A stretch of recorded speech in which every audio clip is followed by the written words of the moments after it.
I'm Rishikesh Palimkar, All India rank 283, UPSC Civil Services 2025. I come from Nanded district of Maharashtra. Nanded district is in Marathwada region of Maharashtra, which is infamous for its droughts. And Nanded is also famous for Sri Sachkhand Gurudwara. It is in Nanded. Sri Guru Gobind Singh Ji took his last breath. So yeah, or now come to my UPSC Civil Services preparation and my journey. I started my UPSC journey. Actually, I started preparing in 2019. This was my sixth and last attempt where I got rank 283. But actual journey started way back in my childhood, where I started dreaming of UPSC. हम जिस reason से आते हैं मराठवाड़ा, वहां पे बहुत सारे social issues होते हैं. सोशल ड्रॉट्स के कारण बहुत सारे सुसाइड्स होती है फार्मर्स की. एजुकेशनल बैकवर्डनेस है और हेल्थ सेक्टर में बैकवर्डनेस है. तो इस कारण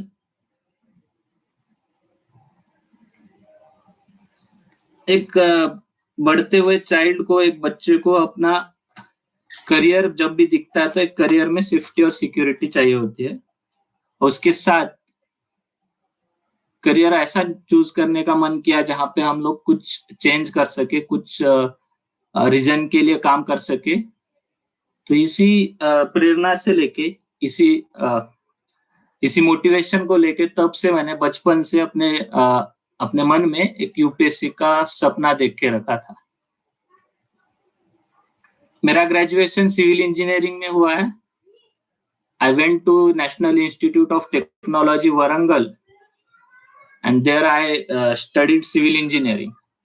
कॉलेज के समय तक तो यूपीएससी का मेरा कुछ प्रिपरेशन मैंने स्टार्ट किया नहीं था. जस्ट एक मन में आइडिया थी कि यूपीएससी करना है after graduation. And my parents also were supportive of my dream. That's why I could directly go for UPSC preparation without going for placement or any job.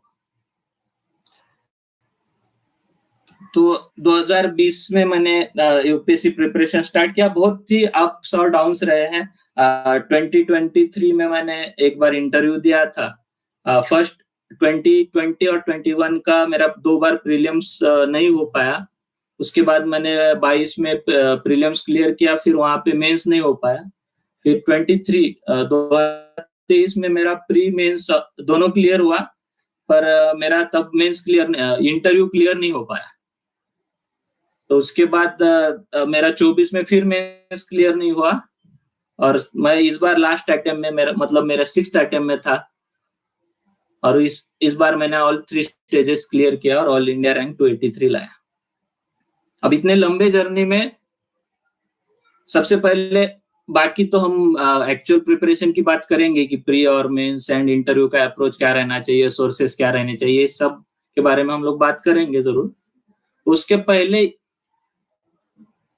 जहां पे 10 लाख बच्चे प्री में अपियर होते हैं और फाइनल सिलेक्शंस मात्र कुछ हजार नंबर्स में होते हैं, तो यहाँ पे मेंटल हेल्थ और कंसिस्टेंटली मोटिवेट कैसे रहेंगे, इसके बारे में भी हम बात करेंगे.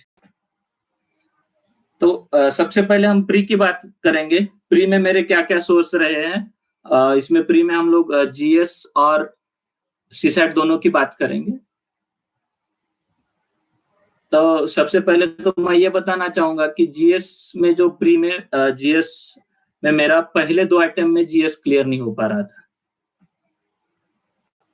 In my first attempt, I missed my cutoff by 20 marks. Then I improved and I missed my cutoff by 2 marks in my next attempt. उसके बाद मैंने मेरे चारों अटेम्प्ट में प्री क्लियर की. अभी प्री क्लियर कैसे की? What changed in those 2 years that I could clear prelims in all my attempts after 2022? सबसे पहले तो मैंने मेरे एक्सपीरियंस में ये पाया कि मैंने जब हम मेंस के लिए ज्यादा प्रिपेयर्ड रहते हैं, जब हम मेंस रेडी रहते हैं, तब प्रीलिम्स में कम से कम मतलब प्रीलिम्स में कम इश्यूज आते हैं प्रीलिम्स क्लियर करने में।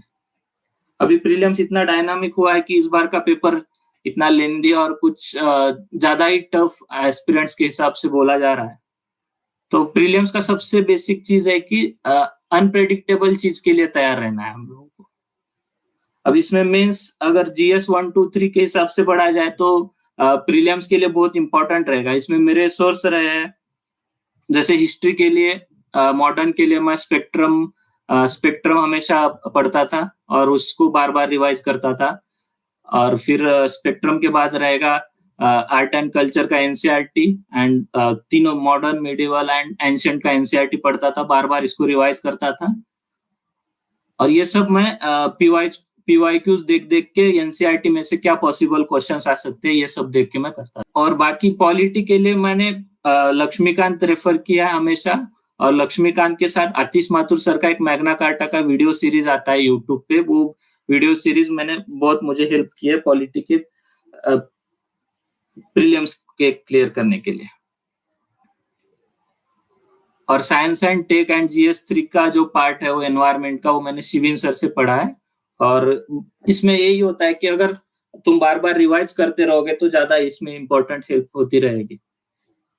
और बात करेंगे हम लोग सीसैट की बात जब करेंगे तो अभी जीएस में तो अगर कुछ भी करो, अगर 100 के प्लस भी आ रहे हैं और सीसैट में हम लोग 66 मार्क नहीं ला पा रहे तो सीसैट मतलब जीएस के मार्क्स हमारी वेस्ट जा सकते हैं।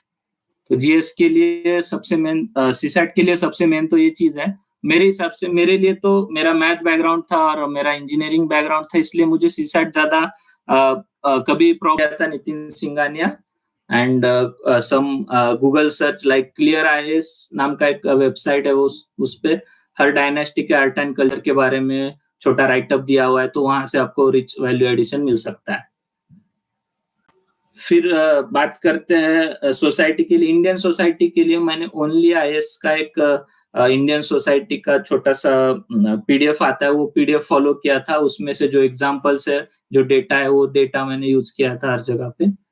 फिर जीएस 1 में ज्योग्राफी में हम बात करेंगे। ज्योग्राफी के सोर्सेस को अगर बोला जाए तो मेरा बेसिक सोर्स पहले मैंने एनसीईआरटी पढ़ी थी। पीएमएफआईएस बहुत ज्यादा बोल रहा है, not only for mains but for prelims also. तो पीएमएफआईएस ज्योग्राफी के लिए आपका सबसे बेहतर और सबसे बढ़िया सोर्स रहेगा। अब बात करते हैं जीएस2 के लिए। जीएस2 के लिए पॉलिटी के लिए I preferred only 2 sources. One is Lakshmikant मैंने फ्रंट से लेके एंड तक पूरी पढ़ी है, बहुत बार बार रिवाइज किया है। लक्ष्मीकांत में खास करके जो टॉपिक के एंड में जो टेबल रहता है, वो टेबल में बहुत सारा डेटा और इंफॉर्मेशन रहता है। तो वो डेटा और इंफॉर्मेशन आप लोग एक तो वैल्यू एडिशन के लिए मेंस के आंसर्स में यूज कर सकते हैं, और उसका अभी तो प्रीलिम्स में भी बहुत सारे उस फैक्ट्स पे क्वेश्चंस आ रहे हैं, तो प्रीलिम्स और मेंस के लिए दोनों के लिए यूज होगा।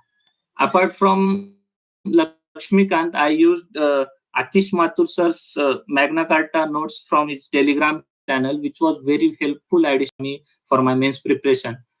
So that's why I consistently scored near 110 marks in my